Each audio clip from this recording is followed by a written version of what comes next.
I have poetic license. I write the way I want. I drop my full stops where I like. My capital letters go where I like. I order from my pen. I verse the way I like. I do my spelling right, according to my mood. I have poetic license. I put my commas where I like. My brackets are right. I repeat when I like. I can't go wrong. I look and I see it's right. I repeat when I like. I have poetic license. Don't question me.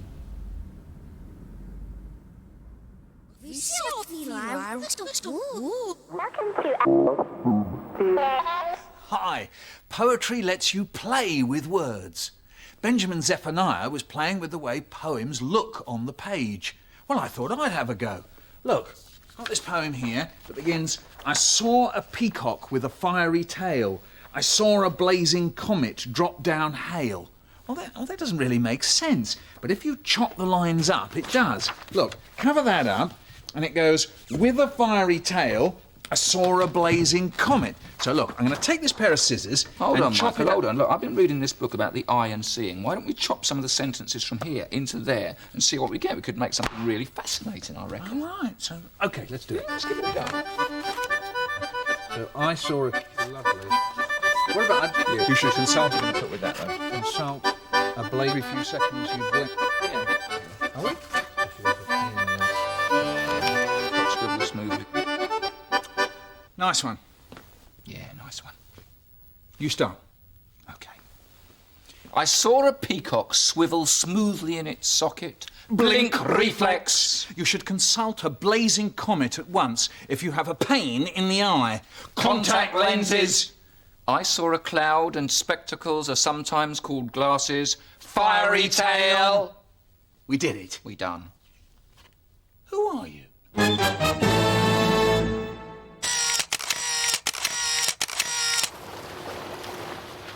If he slips, should she slip? If she slips, should she slip? If he slips, should she slip? If he slips, should she slip? If he slips, should she slip?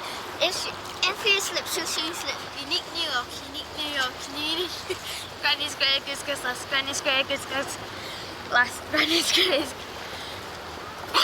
Red leather, yellow leather, red leather, rubber baby, bubby. The thing about riddles is that they play with the meaning of words. What are the strongest shellfish? Mussels. That's right. But sometimes they're a way of describing something impossible. So What if do you get when you cross an elephant with a kangaroo? Great big holes all over Australia. That's correct. Yeah. So if you let your mind go, riddles are a fantastic way to see the world quite differently. Think of all those witches buried vertically, only their hats showing. Think of all those loud hailers whispering to tarmac, making the whole road sing. Think of all that red and white. What a sight. Mile after mile, night after night. One hot belly, one big ear, one round lip with two more near.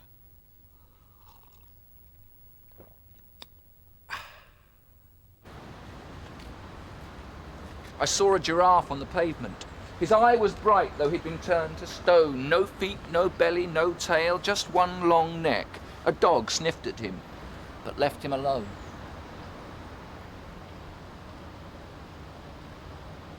You fill my head with empty things, so when I get to speak, all I say is rubbish, and that but once a week.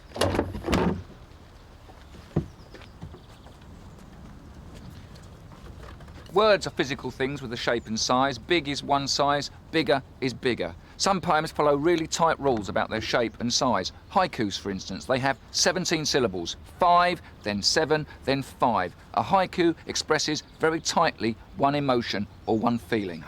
A while ago, 2 pigs escaped from their factory farm to freedom. Their story inspired some great haikus.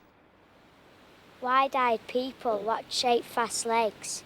2 curly tails moving through Malmesbury. Nearly died! Knew it! Instead my life was saved by a hole under a fence. escaping from the slaughterhouse, from the smell of death. For how long?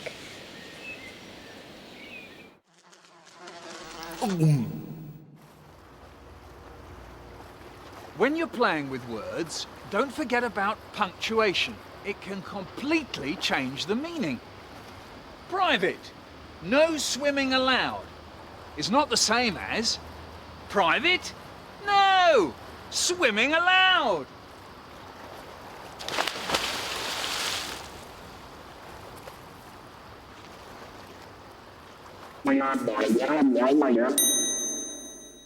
A poem is not an ant, but it can be quite short. A poem is not a banana, but there may be something under its skin. A poem is not a hedgehog, but it might be hard to get hold of.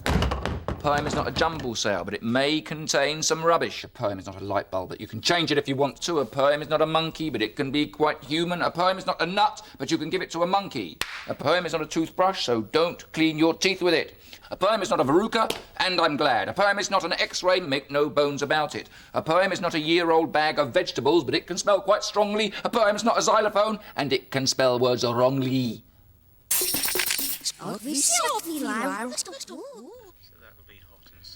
You can do what you like with the words in a poem. You can change what they look like, or the punctuation, or even cut them up to change the meaning or make new words. Jabberwocky is often called a nonsense poem because it uses made-up words. But it's probably lasted so well because, well, it's not nonsense at all, but a strong story told with rhyme, rhythm, great pictures and sounds. Lots of the words were made up for this poem, but now some of them are in the dictionary. The news is on. The news. And mysterious things are going on in Tulgey Wood. Thank you, Trevor. 'Twas brillig, and the slithy toves did gyre and gimble in the wabe. All mimsy were the borogoves, and the mome rats outgrabe. Beware the jabberwock, my son, the jaws that bite, the claws that catch. Beware the jub-jub bird, and shun the frumious bandersnatch. He took his vorpal sword in hand, long time the manxome foe he sought. So rested he by the tum-tum tree, and stood a while in thought. And as in uffish thought he stood, the jabberwock with eyes of flame came whiffling through the Tulgey Wood and burbled as it came. 1, 2, 1, 2, and through the vorpal blade went snicker-snack. He left it dead, and with its head he went galumping back. And hast thou slain the jabberwock? Come to my arms, my beamish boy. O frabjous stay, calloo, callay, he chortled in his joy. 'Twas brillig, and the slithy toves did gyre and gimble in the wabe. All mimsy were the borogoves, and the mome rats outgrabe. Michael Rosen, Tulgey Wood. Brillig. Brillig.